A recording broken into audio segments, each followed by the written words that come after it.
player will.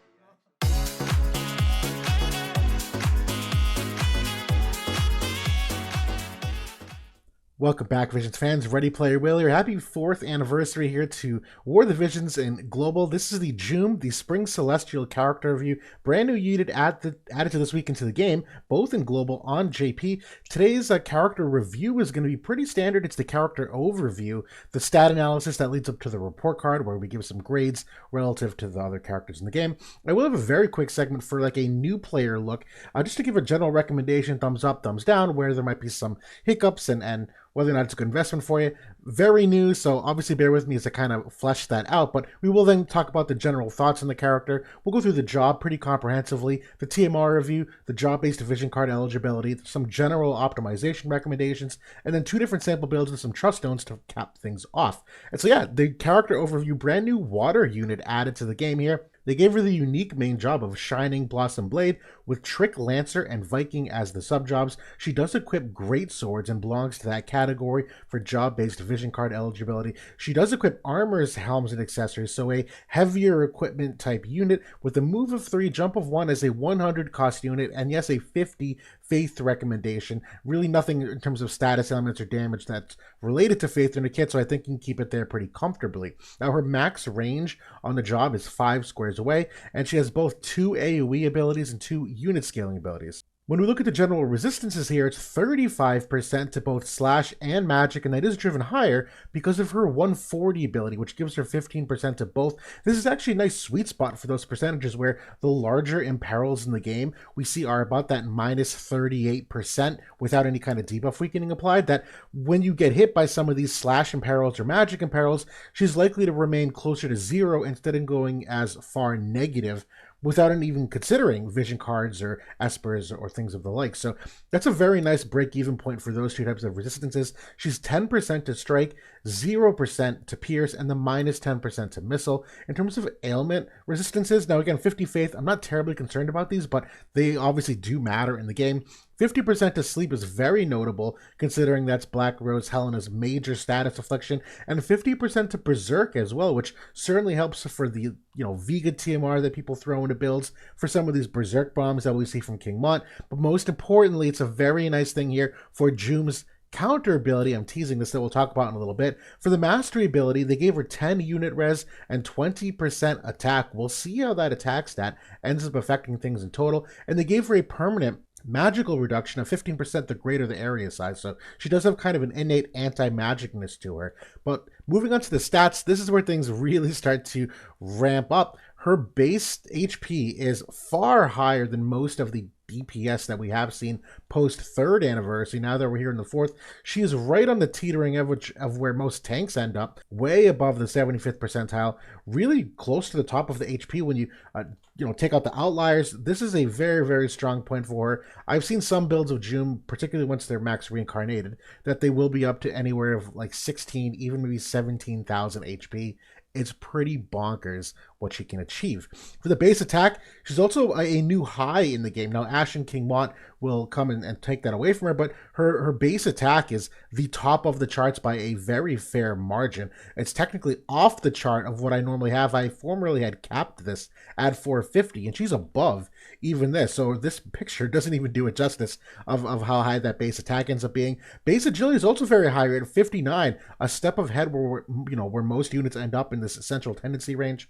This does do very good things for her overall ending agility that we'll see in just a couple slides as well. The base dexterity also very much above average. Now, it's not off the charts, but it's above that 75th percentile. Most units kind of end up bucketed in the central range, but she is definitely a step ahead of most of them, and she does have a passive that can increase it even more. So critical hit rate from the dexterity is definitely there. This obviously does help accuracy innately to a degree as well. And the base luck also very much above average, definitely above that 75th percentile also. It's where some of the recent units have ended up for luck, but this is a very strong point for her accuracy and evasion. Yes, her evasion as well, and we'll circle back on that in a second. But as we kind of transform those 5 charts into one, really looking at relative strengths and weaknesses, this is a unit whose base stats are absolutely stellar. There's really legitimately no weaknesses here. She's far above average in many of those categories. And when we put in the board stats, the mastery ability, things honestly only get better. They do a lot of good things here. They gave her a whopping 88 luck on the board to really, even get better on that stat. 11 agility points really pushes her much higher. The 20% attack from that mastery ability, in addition to some of the board stats, gets her to the highest attack in the game. And yeah, overall, there's really nothing bad to say about these stats. It's a new bar, to be honest, of where she is. Ashen King Mont is there too. We'll see if this trend continues with the new units post 4th anniversary, but she is absolutely a material step ahead of where most units end up. And so we look at total agility. She does end up around this like 82, 83 range without any passives, but when you do equip passives, and this is assuming you have your vision cards equipped, she's the second fastest character in the game, half a point behind Zidane. It's exceptional how fast she can get. In most builds, it's not unsurprising to see her hit 130 agility. She is absolutely top of the charts when you consider where most characters end up, just kind of bucketing them from this perspective. The crit hit, it doesn't start off terribly strong, but there is a passive that can increase it by 25%. But this is a good enough healthy spot for a crit rate to begin with. The crit avoidance rate, it's only a couple percentage points, but does start off a little bit higher too because of that innate luck. And so these both thumbs up for where they start off. The accuracy also very strong because of those stats where, without any passives equipped, she is top of what can be expected for innate accuracy because of both the dexterity and the luck. But she also does have a passive which, although it's not preferred to use it, it's certainly viable to use it. And should you do so, she is a top 10 most accurate character in the game. This is definitely a place where you can build off it. She does have one guaranteed hit. We'll see that in the job kit. It's not an amazing ability for guaranteed hit, but she does have access to it, so a nice little cherry on top there. And for the evasion, because of that luck stat, she does have some evasion potential. It's not amazing, but she absolutely can catch you off guard. She will make very inaccurate characters miss. She does have the vision card support, at least from the water perspective, to get a lot of luck, in her build. Maybe not so much in the greatsword perspective, but this is a unit who is very much mathematically possible to dodge some stuff if you're not prepared for it. And honestly, if you're gearing her to be hyper accurate, she's, as a byproduct of that, going to be a little more evasive because you tend to throw a lot of luck on units to get them very accurate, simultaneously helps their evasion. So this is not something to forget about. But that brings us to our report card now. So effective HP, looking at that overall size of the health pool, we saw how strong some of those innate resistances are. There's 22 defense she starts off with, 12 AoE res, 10 unit res, A+. She's literally only behind Grifford in the game for effective HP from a DPS perspective. Very much top of the charts for that reason. And the survivability also going with an A+ here. Honestly, too much to type in just a couple bullets. We'll go through this more in depth in the general thoughts, but there's so many tools that she uses to really mitigate damage in ways that not all units have access to. Her damage output, also A+ here. She's the highest overall attack in the game. You can very easily get her to 2,000 attack in many of the builds that you'll encounter. You can easily achieve 80 slash res pen and permanent uptime through the fight, if not higher. That's just the minimum. The same thing goes for 60 defense pen that can also go higher. With a 60% AoE crush also, there's really no way to mitigate much of her damage. And so this is definitely like a step forward in the power creep of things. The agility goes without saying, also an A+ here. 84 versus the 78 average. With passives, it's 91 versus the 81 average. It's the second fastest unit in the game. This is a very, very strong point for her, and it's nice that you can put the passive on or off to kind of play with the agility levels a little bit. Now the accuracy, going with an A here. Exceptional accuracy with passive, the 100% hit on a low AP ability. She does not have any abilities that give her an amplified hit rate percent. We've seen a couple characters come into the game lately where their accuracy is a little bit above average, but they really end up being good because of the extra hit percent on certain abilities. She doesn't have that. She doesn't really need it necessarily. You will need to specifically gear her for it, but she is top 10 for what is possible for most characters, so I'm not really concerned about this. The evasion, I'm going with a B here too. Good enough luck stat. The crazy high agility makes her a very serviceable pseudo evade unit should you gear her that way with the vision cards and trust stones.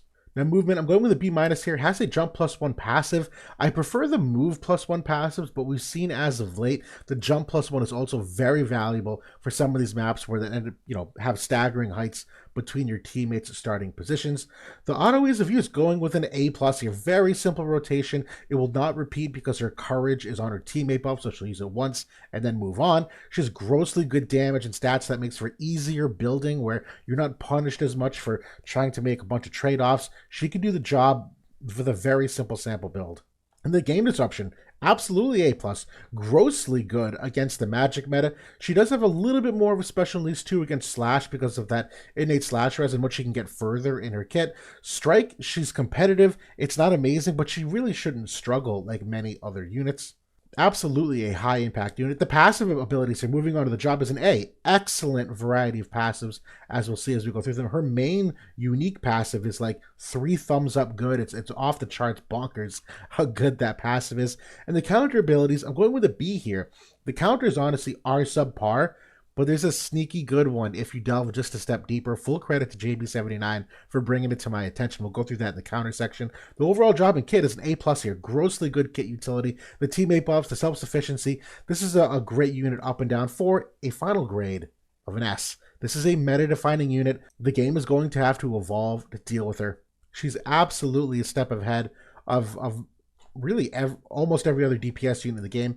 Obviously, it comes down to team building at the end of the day, but inherently speaking, this unit is something special. But for now, let's real quickly look at this like new player thoughts dashboard. I basically have this separated into 2 sides: the water side on the left, the greatsword perspective on the right. I really try to look at this through the lens of permanent pool things and not take into account any limited things, because I don't know the duration of how long players have been playing, whether they missed out on a limited time event, things of that nature. But looking purely from the water perspective, the water permanent pool units aren't great. It's really Young Eld, maybe Amnelis. The best units for water were limited units or some of the Crystal Warriors. So from a mono water team, it is still serviceable, but this element does lack behind some of the others in terms of overall unit quality. There is some ice synergy though, obviously because of what the Dark Espers do to overlap. So you can consider that angle, fortunately, but water does have amongst some of the best vision cards in the game, in my opinion. You have a variety of great different options for agility percent, for AoE percent, for unit scaling stuff.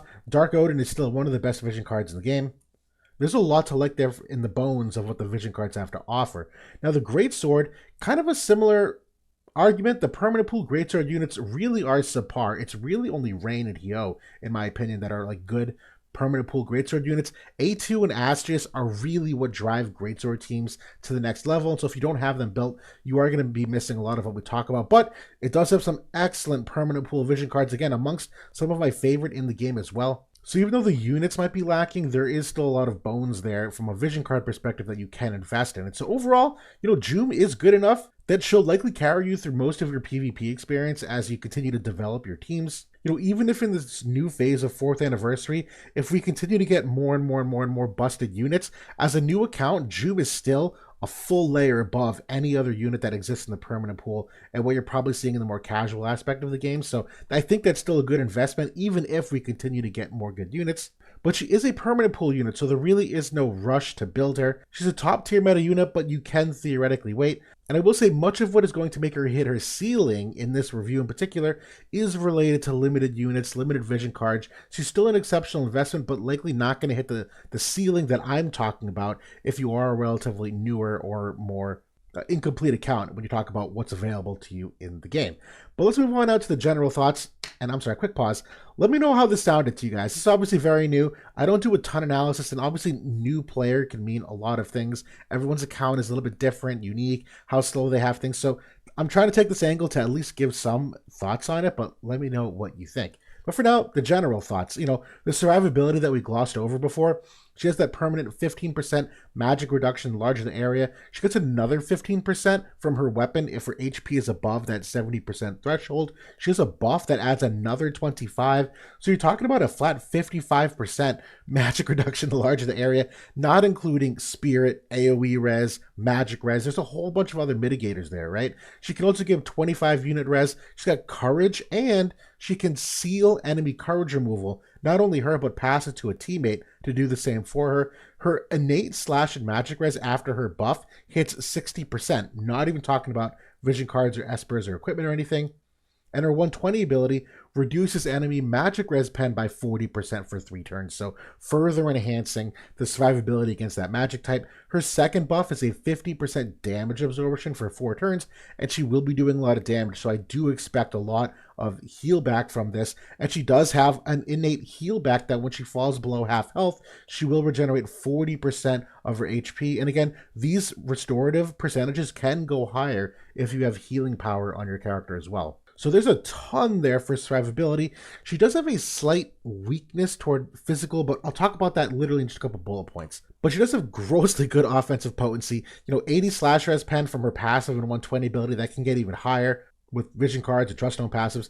80 defense pen from 2 different passives, theoretically, but even if you took off one of them, you still have her sword, which can give her 20. The Ultra Cesper can give another 20. You have some Truststone options that can give, like the Truststone set bonus on the attack set, which might be viable for her. We'll talk about that too. The 60% AoE crush, she's got a select 2 dispel, like general dispel also, so she can dispel some defensive buffs. And her 120 ability is also dispel protect on a large diamond. So she does not have a long range barrier break. It is a shorter range, and it's on that Trick Lancer sub-job. So it's not a thing she'll use often, but technically she has it. Actually could come in handy late into a fight. I've seen someone like Winged Stern, his short range barrier break. There are some characters that can generate it late in a fight or might last still, that once you finally get close enough, that might be the difference getting the extra damage done. But the speed can't be underestimated. She absolutely will be crazy fast, and she's got great additional utility weaved into her kit. The courage removal seal to herself and teammates, the 50 healing power down on that 120 ability, the general dispel on the select 2, and her limit break has a new ability in the game to remove the buff of percent reduction the greater the size. That's new. That's kind of a buff that's non-dispellable. This is the first time we've seen a character that can. It's also a 20% all element res in peril, which does obviously help teammate damage. And I don't even have it as a bullet here. She also has re-razor move on the main job, so there's a ton there for overall utility. Truly a 4th anniversary unit that moves the needle forward, but not without downsides or weaknesses. And these aren't major weaknesses, don't get me wrong, but they're things that are kind of holes to a degree. Her anti-physical damage prowess isn't stellar. Most of her damage reduction is magic scaling. She's got no physical barrier. But conversely, my thoughts on this is, when you're a unit that has 15,000 HP, or let's be realistic, 12,000 for the casual player, and you can regen 50% of the damage absorption. You also have a heal back. Even though she doesn't mitigate a lot of physical damage, there's some tools, and we'll talk about it in the optimization piece, like the Save the Queen Greatsword and the Maximilian Armor, that you have answers to physical damage. So it's not a weakness. She still has some like survivability things that can compensate for it. But some of her main survivability can be dispelled, like the unit res, or maybe a little bit reliant on the courage being active on those conditional buffs. You don't always get to seal the enemy courage removal, so there's a chance that you could get those removed. Her hugely impactful abilities are only 3 casts each, so it is possible for like second Guild War attacks, you might run out of the thing that you really want. The AP management is fair. It's not bad, but it's not amazing for what a lot of these units have as of late. There's really no modern reaction abilities either. They are very subpar. The heal back is nice though. I'm still teasing that. We'll talk about that in 2 slides. There's no innate debuff weakening or elemental chain res.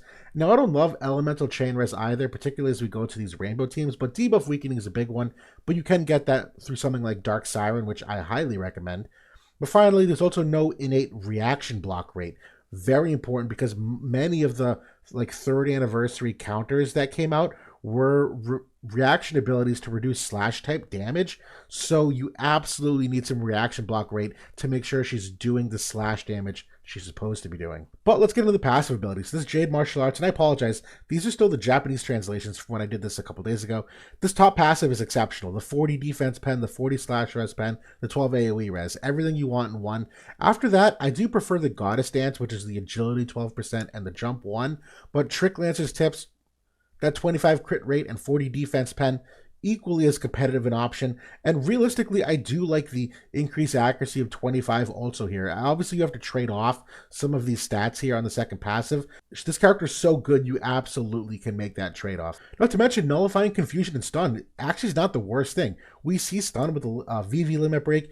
Confusion right now is coming back into the game, not only with Winter Wrath, but also the new old Doa technically has confusion. So there's a couple ways that even these status elements end up helping you. So not all is lost from that perspective. The counter abilities. Return to the Cold is the unique one, which most people might look at. I'm going to throw you a curveball here. Full credit to JB79 for reminding me of this. This is a counter ability that we normally throw in the trash from the Viking sub-job. This is like one of the worst counters in the game. It's a 20% chance to restore a quarter of your health, but there's a 25% berserk chance on yourself if that happens when you use this. Here's the thing. She has 50% Berserk res innately, so she will never Berserk herself, which means this counter ability is really a 20% chance to restore 25% of your health. Very underrated that they snuck this in here. It makes the Viking sub-job look like a lot smarter of a choice now that you have access to this. Then again, they could have just made this her unique counter ability, so let's also not give them too much credit. But for the main job buffs, the buff here, I had to put in a bullet points. There's so much. It's how ridiculous this buff is getting. It's a teammate buff for 28 TP. It's the courage. I've already said this in general thoughts. It's the magic damage reduction. It's 4 turns worth for most of these, which also is a form of power creep. That you have a 1-turn extension of some of these buffs. The 25 unit res, it instantly restores 20 AP to self.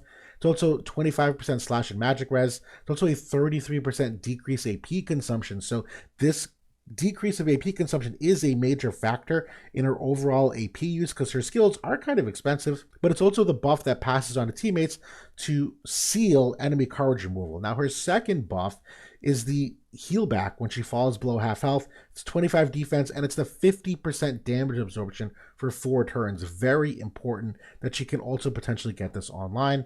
Yeah, these are 2 exceptional buffs, though. And for the main job here, now again, the skills here on the right are 33% cheaper if you have Courage in effect, but I don't have that written out here. But they are 4 water scaling slash type attacks, 2 unit, 2 AoE. One is a cross-shaped AoE, one's a diamond AoE, and one of the units scaling ones is his Select 2. So you have a huge variety of attack options, very, very nice.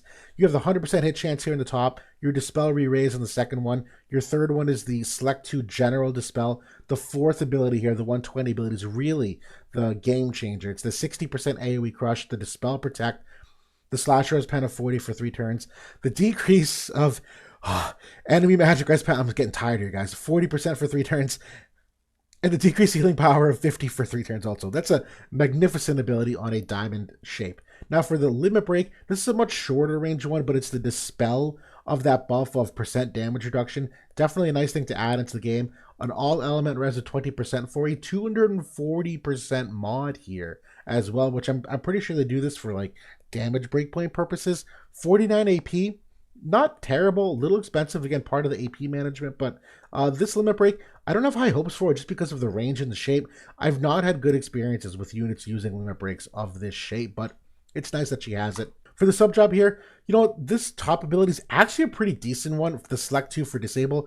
I would use this in instances where you don't want to gear for any accuracy whatsoever, that when you encounter a unit that you have a 0% hit chance, you'll use this instead. And when you disable a unit, they then get a 100% hit chance because you can just hit them for free. So I actually like this ability a lot. I hate First Spring. This ability means absolutely nothing to me. But this top one is a very interesting option should you abandon the accuracy angle. But I do think Trick Lancer is probably the better of the sub jobs here, just for the barrier break lance. I do like the physical barrier break. I do like the decreased AP consumption for 1 turn when she crit hits, which is possible. The rest of the abilities here, I don't love. I'd probably turn the other buffs off, but it's really just for this one singular ability I would have this on. And the Viking sub job, the only upside here to me is the Rebellious Spirit. This would get her to an easy 100 defense pen for the 3 turns, and attack of 40% for her is a pretty sizable attack buff. I don't love this option because I don't like any of the abilities here on the sub job, but yeah, a little more tinkering to be done just to see what optimally can be used. Now for the TMR review, I actually like this TMR for the effect itself. It's a 40% attack buff, 30% accuracy, and upon hit, it's a 15% slash res imperil for 4 turns. We've seen this with that new High Dragoon sub-job of applying the Pierce imperil. Now here's the thing, for Jeume in particular, this TMR really doesn't mean much. She's got enough slash res pen that this small 15% imperil really isn't going to move the needle on her slash damage. But for other units in the game, this actually is a fairly nice one to throw in here. I don't think it's going to be amazing, but the fact that you also have the accuracy and attack on it for 4 turns, which again is a 1-turn extension of the buff duration compared to many, I actually like this TMR a lot. I think it's a really competitive option for some older units that really don't have as competitive buffs in the modern era of the game. Now for the job-based vision cards, there really are 2 primary ones at this time that the Greatsword teams align with current day. The Staff Black Mage has some good bones here from an AoE and an agility perspective, and the Staff Devout does too. with the AoE and agility angle for what they have. The Staff Devout also has a couple other cards that overlap. There are some foundations being built for Book and Katana. Now, these aren't main slot vision cards, but the thing with these kind of jobs is all it takes is one good new one to come out to overlap the two, and Greatsword already has so many with a wide variety of classes that you can see a couple here already have 3 and 4 that overlap. I do think Greatsword is poised to potentially get married to some of these classes in a way that we don't have currently. I think the bones are there, so 2 thumbs up for the Greatsword for their job vision card selection as well. Now for the general optimization, the Nascent Greatsword that they've introduced for her in the game, I actually do like this a lot. The free 15 accuracy in the box stat, that magical damage reduction, the 20 defense pen. Stat-wise, I do like both the assault and aim builds, but Greatsword of Benediction, which is Astrius' sword, is an alternatively interesting angle that it adds 20 slash res pen and the 10 slash attack. That 20 slash res pen will get her to a permanent 100 slash res pen through the battle as she uses her 120 ability. So that's a little special in that regard, that you can completely ignore the slash res pen. But I think, and although this is not my sample builds, I think the Save the Queen and the Maximilian armor here are my favorite combo because of her lack of innate, anti-physical stuff. That the Save the Queen has kind of like a pseudo barrier in it. The Maximilian armor has the 10% physical damage reduction above a certain HP threshold, and she has enough self-healing that you will likely be passing that 50% quite often. And the rest of the equips, the Alex ring is really my second favorite option. The Brigandine is a fair choice, but I'm really just sticking with one of these 3 on the left. The Espers, I think Dark Siren is my favorite for the debuff weakening. You also have the accuracy. Theoretically, have the water attack being a water unit as well. There's a lot there that I like from that Esper, but obviously your generic DPS Espers are excellent choices as well. Same for Ultros and the Sahagin Prince, which is a very speedy Esper that also has a lot of nodes that she would like. For the TMRs, I'm really keeping it simple here. Go with a Haste TMR. I will quickly go through 2 simple builds here. The first is the Mono Water team. This is a pretty standard Glassy and Faris one. Again, this is why Permanent Pool Water doesn't live up to this standard of Mono Water. This is probably the most powerful iteration of water that you can put together. I went with a hyper accurate build here though, and it could be even higher. I'm using the accuracy passive here. I got the Alex ring on. I'm using the aim set for the Truststones. Card-wise, I've got a little bit of luck here in the sub slot. Dark Siren on the Esper also gives accuracy. Her HP, that 12,745, 46 defense. Not a lot of spirit, but that's okay because she's got so much innate magic resistance to some of those types. 1,700 magic attack, 114 agility, even while using the aim set. She's technically a jump of 1 at the moment. This is a typo, unfortunately, from before, but she's move 3, jump of 1. Her accuracy percent at this time, and I'll just contextualize this, is about 392%. Your standard 2P that you're seeing is anywhere in the 320 to 360 range. So you're looking at like anywhere from 70% to even lower to 40% hit chance from the front. But I'm not using luck Truststones here, which would add another 15% to that hit rate. Obviously, side attacks and back attacks jack that rate up as well. But survivability wise, 27 unit res, 32 AoE res, 55% reaction block rate. Again, I want this as high as possible for her against those enemies that can reduce slash type damage. She's positive on all the element resistances here. From a mod perspective, she's about 130 total modifiers from the water, slash, and human killer. 60 defense pen, 57 weapon pen, and 20% debuff weakening. This is a very strong, statistically built Jeume, and it's not a far cry from the Greatsword team either. And I went just full offense here. I didn't make the Shao's Greatsword team here. I don't know if you really need it, considering A2 has some teammate healing capabilities as well. I did switch a couple things up here though. I went for the agility set instead of the aim set. I changed her passive to the agility passive. I did put on the Astrius sword here instead of her own sword, the Odin Esper instead. And so again, really just trying to min-max to see where some of the stats land up. She's a little bit less on the HP here, about 11,800, still very strong on the defense, 1,600 attack, 129 agility, move 3. This one is jump 2. Obviously the accuracy is much lower in this build, but that's okay. A2, I'm really relying on to kind of get some of my hits in. Astrius has a guaranteed hit on his sub job as well. In terms of the AoE and unit res, relatively competitive with that last build we saw. Still have 42% reaction block rate, Modifier-wise, she's even stronger here. The slash attack at 93, 25 water attack, and 55 human killer. Roughly the same in the penetration, 60 defense pen and 60 slash res pen. But again, that slash res pen will get up to 100 after her 120 ability, and only 8% debuff weakening here. But this is still a very, very strong Jeume, statistically speaking, without doing anything really crazy here. And finally, the Truststone recommendations. To me, that left side HP set, I obviously like, just generally speaking. I do like the defense and spirit set for the extra healing power that it brings, where there's obviously so much of that in her kit. The luck obviously is excellent for any kind of accuracy builds. I think the nodes on the left side in the passives, you can basically go with my standard recommendation. The HP, the luck, 2 different kind of element res, and then you can really play with the last 2. If you want to go for more element res or a status effect percent. The right side, though, I do like the agility or the aim. I do think you can dabble with the attack set, and I always say that when you have a hyper fast character, you can trade a couple agility points typically for that attack set, where you don't need the 6 agility points of the agility set, which most characters kind of need. But still, Truststone passives, I think these that I've listed, these are for when you have her own weapon equipped. When you use a different weapon, these will change because they won't stack. But generally speaking, I think the ones you see listed here are 2 thumbs up. I'm happily putting the modifiers here because when you have a character, and it seems odd, I know often I don't hype up modifiers all that much, but when you have a unit that has this much innate penetration from a slash pen and defense pen perspective, the modifiers, I don't know how to say this, they flow through the damage equation a lot easier because the enemy is not mitigating as much of the damage. So you retain more of the offensive potency of the modifiers. It's probably the easiest way that I could sum it up. But still, this is my overall recommendation for Truststones. And with that, I'll end the character review. Yeah, this is a very special character they've introduced. It's a very strong kit, just ability-wise, which is normally the driving factor for where a character ends up landing for overall usage in the game. Not only does she have an exceptional kit, but she also has exceptional stats that are definitely a head above where the bar is for most units in the game. And I have no doubt this unit is going to be competitive for quite some time. Again, barring some kind of rampant power creep in the next month or 2. For all we know, she could be the worst of the best new units to come out, which obviously we won't know until we see in hindsight. But that's all my thoughts for now. Thanks so much for watching, everybody. I'll talk to y'all later.